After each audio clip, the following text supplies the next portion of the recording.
All right, let's talk about early access games, shall we? So you might remember a couple months ago in late April, we saw the early access release of Manor Lords, that medieval city builder management and strategy game. In my preview, after some 30 hours, I felt the game had a solid foundation with interesting systems and features that made for a fun experience. Like, it was cool just starting with a tent, a few workers, and an ox, and then building up this sprawling medieval city with hundreds of citizens and a fully equipped militia. You had the freedom to build wherever and however you liked on the map. The game's visuals were gorgeous, and at any point you can zoom in and watch your citizens go about their daily activities. It kind of felt like a blending of Age of Empires with SimCity. And all around, I enjoyed my time playing, which at the end of the day, that's all I'm looking for out of a video game. And it seems I wasn't alone. Since release 2.5 months ago, Manor Lords has accumulated over 40,000 user reviews. It sits at a very positive rating, reached a peak of 173,000 concurrent players, and sold over 2 million copies in its very first month. Not bad for a game largely developed by a single person, yeah?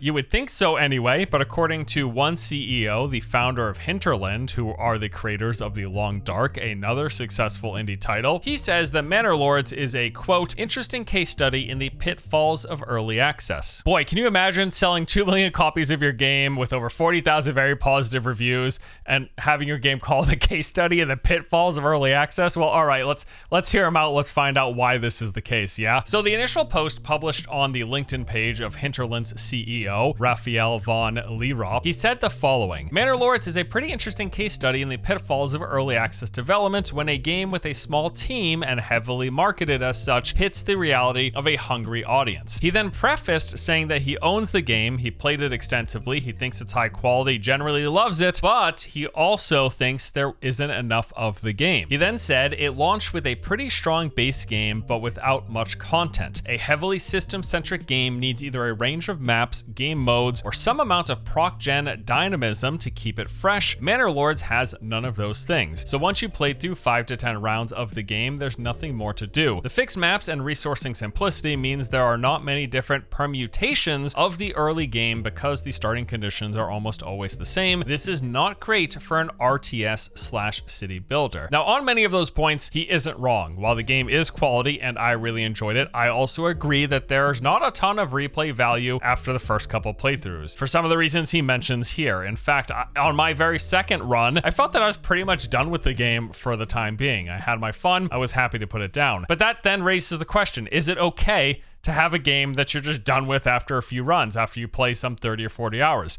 To which my answer is yes, absolutely. In fact, more and more as time's gone on, I've found myself wanting games with experiences that feel like they have a natural conclusion. I don't need or want every single game to offer 1,000 hours of content. For some games, 30 to 40 hours is perfectly fine. And judging by Manor Lords' average review scores, it seems like most of the audience of this game isn't all that bothered by its currently shorter runtime either. But then also, it's early access, and presumably over time it will continue to get additions and improvements, which, considering people who own the game on average do seem to be happy with their purchase so far, we're already at a great starting point. Now, as the post continues, it seems like his larger issue is really with the pacing and substance of content updates, or rather the lack thereof so far. He says this in and of itself is not a huge problem, provided you can keep the game updated frequently and you're able to expand with new systems and content for players to experience those systems in. But the Manor Lords team is small, the game was built super slowly by a super small team, and there's no way, given that, the project can scale up quickly to meet demand. It's practically part of the game's brand based on how heavily it was promoted as being made by a, quote, solo dev. So here he's saying that the game lacking replayability, which is absolutely the case right now with Manor Lords, you're pretty much done after a few runs, wouldn't be an issue if they kept pumping out content and adding new systems,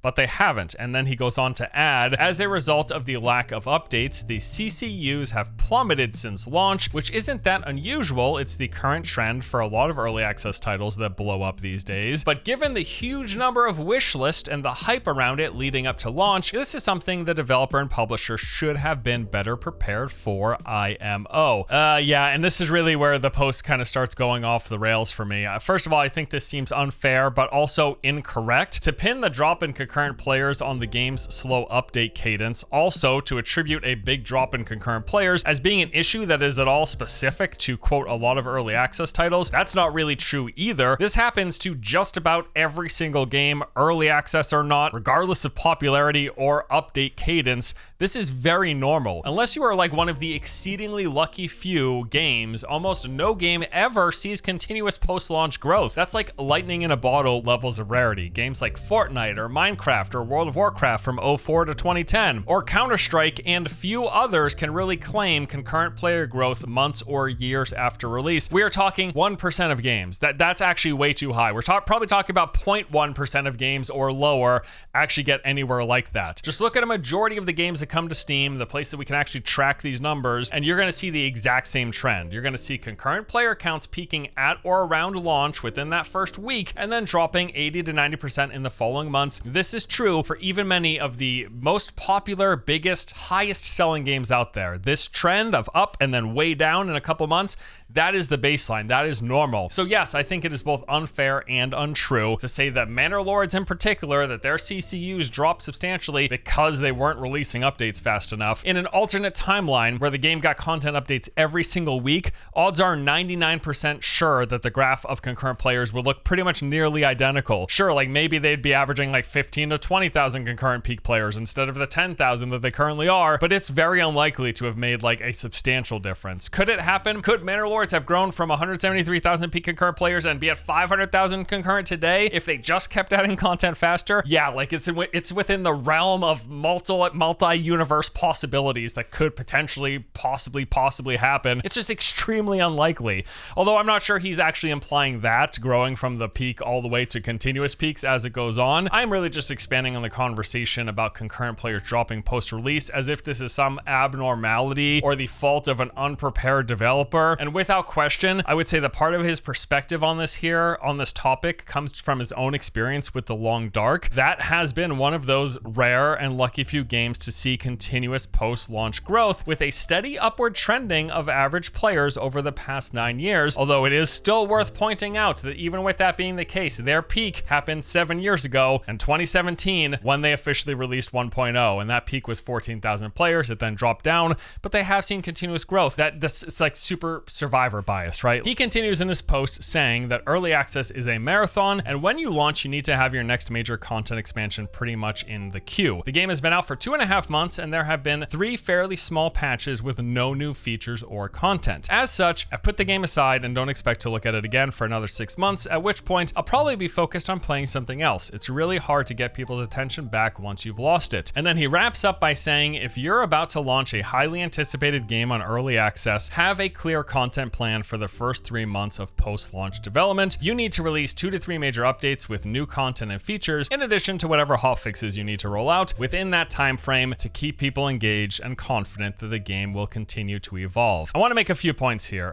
For starters, he is correct that it can be hard to get people's attention back once you've lost it. That is true. Oftentimes, when a game first enters early access, that is your one shot to make a good first impression. And if you don't, many players likely won't come back later, no matter how many improvements you make. But that is the thing. Manor Lords has made a good first impression, as evidenced by their over 40,000 very positive user reviews. I don't think that a drop in daily concurrent players implies a bad impression of the game, just that people are done with its current content. Here's a great example. Elden Ring saw a 90% drop in peak concurrent players a few months after release. Doesn't mean people hated the game, it just means that they were done with the game. Totally normal, not unusual, not something we should be like condemning the developers for. Like, geez, FromSoft really should have been updating the game every single month with new content if they wanted to keep those concurrent player numbers up. I mean, you could draw a direct parallel. It doesn't really matter if a game's launching in early access or if it's a 1.0 release. Once a game is out and people have their hands on it, they play the game, they like it or they don't,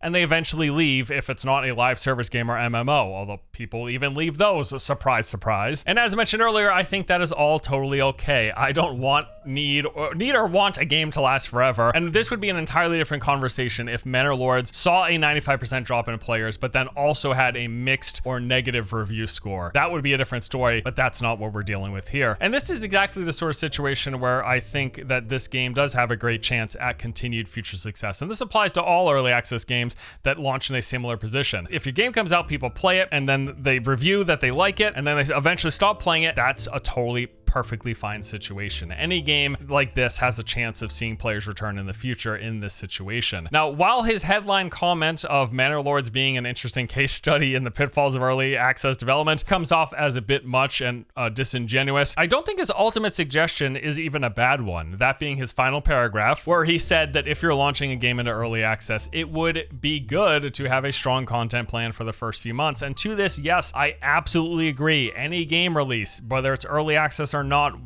could benefit from having updates planned for the first few months to keep players more engaged. It certainly wouldn't have hurt Manor Lords, but I also don't know that it would have made a drastic difference in the game's concurrent players, or that them not having done that, released these big content updates these first few months, makes it a case study in the pitfalls of early access. It just seems like it's going to be in early access for a while, and that's fine too. Baldur's Gate 3 was in early access for 3 entire years, and prior to their official 1.0 release, the game peaked at 73,000 concurrent, and then after 3 years in development, when it left early access, it reached all the way up to nearly 900,000. Now that is an extreme example, but it's just further evidence that it is okay if you're in early access for a long time. That doesn't mean that your game is doomed. Manor Lords has done great so far. The people who have played it seem to enjoy it according to reviews. I really don't see the problem. That said, Tim Bender, the CEO of Manor Lords publisher Hooded Horse, he wasn't too thrilled with the assertion that their game had dropped the ball, and he posted the following in response, saying, "This is exactly the kind of distorted, endless growth / burden of expectation / line must go up perspective that causes so much trouble in the games industry. Manor Lords just sold 250,000 copies in the last month, after selling over 2 million copies in the first 3 weeks, and has a very positive rating of 88% with a median playtime of 8 hours and 48 minutes per player, very long for any game, especially a recently released one. Players are happy, the developer is happy, and we as a publisher are thrilled beyond belief." He continues, "And yet here we are, Manor Lords is apparently a quote case study in the pitfalls of early access because the game quote has been out for 2.5 months and there have been only 3 fairly small patches. One of the patch notes being called small here runs over 3,000 words and over 10 single-spaced pages, leading to quote CCUs have plummeted since launch. Yes, we didn't maintain the 173,000 concurrent player peak, and the apparently dark reality that some people, after enjoying their purchase of a premium single-player title, might decide to go on and play another game. The horror, the horror." Now he goes on to say that prior to release, he actually spoke with the developer of Manor Lords and told them to expect exactly this sort of discussion online about missed opportunities because he failed to grow as fast as they wanted and calling their game a failure. And then he goes on to add, "I told him to ignore all of that, to focus on his core vision for the game and to keep in mind that early access road is long and that he should not feel the sense of pressure from the expectations of others." And finally, he wrapped up by saying, "If this industry is to find a more sustainable path forward, we need to move away from takes like the below. Success should not create an ever-raising bar of new growth expectations. Not every game should be aimed at becoming some live service boom or bust, and a release should not begin an ever-accelerating treadmill on which devs are forced to run until their mental or physical health breaks down." Now, I agree with much of what he posted, pretty much all of what he posted here. I agree that Manor Lords, by most every metric, has been a success in its sales, in reviews, and yes, and even in concurrent players. I agree that the devs should ignore anyone calling their game a failure or a case study in the pitfalls of early access because it's been far from it. And I agree that they should also focus on the game's vision while working at a sustainable pace. And yes, I agree that for any game, release should not begin an ever-accelerating treadmill on which devs are forced to run until their mental or physical health breaks down. Of course, although that last point seems more like a general point he's making because it's not really in response to anything that was stated in the original post by Hinterland's CEO, because nowhere in there does he talk about working dev teams to the bone. He doesn't suggest that anywhere. I guess we can assume he might be implying it in his critique of Manor Lords not releasing content fast enough, which is probably at least partially true whether or not he meant to imply it. Clearly, the game publisher is coming out and saying for them to release content any faster than this would be bad for their health, and I can see that. I mean, how much can one dev and some contractors get done in a couple of months, right? Now, after this response, Hinterland's CEO then went back and edited and updated his original post, adding 2 clarifying points. One, fun, saying he is deeply anti-crunch, always puts the team health first. In fact, it's because of that there's an anti-crunch statement at the very beginning when you launch their game, The Long Dark. And 2, he is in no way claiming that Manor Lords isn't a huge success. The more he's specifically talking about early access strategies. So I see the merits absolutely in discussing a rollout strategy and talking about theoreticals, what could have been different and what could have been better. I just don't really know that Manor Lords is the best example. It's a game that was primarily made by a single solo developer who, from what I recall, contracted out some help for parts of the game, but for the most part, he was the main driver, i.e. if he had died, Manor Lords would have stopped development entirely. There was no one else there to take the helm. Now, I don't know if that is still the case, if or how that's changed since release, as they did see massive success with over 2 million units sold in the first month at $40 a pop, minus Steam cut. They made enough money, they could certainly probably hire some more full-time help, but maybe they didn't. And if it is still mostly just him with some contracted out work, then yes, I am not expecting monthly content updates. Like 1 or 2 per year is about the pace I would expect, right? Also, I don't really know that it matters. Like, I played the game, I got 30, 40-ish hours of enjoyment. I had a fun time. It seems like a lot of other people did based on the reviews. I am looking forward to them adding more content to the game, and I'd be happy to revisit Manor Lords at some point in the future, but I'm also in no rush. There's plenty of other games to play, right? V Rising spent 2 years in early access. I tried it when it first came out. I had fun. I put it away for 2 years, and I played it again when it came out in 1.0. Had even more fun. Great. Baldur's Gate, like I said, Baldur's Gate 3 spent 3 years in early access, and then when that finished, it basically revived CRPGs, a genre that's been dead since the 90s. Point being, games can take as long as they want in development, whether or not early access is part of that. But even if early access is part of that, and especially if you have an early access game that is by every metric successful in sales, successful in user reception, and successful in that peak player count, even if it has dropped, if that's the case, that's fine. Like the game, the original game launch in early access is its own moment in time, and if the game sees another resurgence in the future when it's more content complete, when more has been added and 1.0 happens, then great, fantastic. And that scenario is all the more likely with the game seeing that initial success in that early access launch. It just seems like he kind of picked a bad target for this particular discussion. But I also think the response claiming that he was implying, working the developer to the bone to get those updates out as fast as possible and line goes up. I agree with that general sentiment that we shouldn't do that and that there is a big push for that and a mentality towards that in this industry. But I don't necessarily know that initial post was really leaning into that, except for the implication that they weren't releasing content fast enough. And yes, if they only have one developer, he probably would have to working on stop to come out with multiple content updates. But anywho, that is that. Manor Lords, as far as I'm concerned, can take as much time as they want. Make the game better. I will be happy to come back. But either way, I had my fun. I got my money's worth. I don't need every game to last forever. In fact, that is actually my worst nightmare. Regardless, for any early access game, because this conversation really extends beyond Manor Lords in particular, for any early access game, release the game when it's done. Content cadence. We've got too many games to play, right? I don't need every game to constantly keep me entertained with updates every single month. I got a lot of other options, but I'll come back to your game if and when it gets better. Absolutely, especially if I liked the initial impression, which in this particular instance I totally did. That's it for today. Thank you as always for watching. Hope you enjoyed. See you guys next time.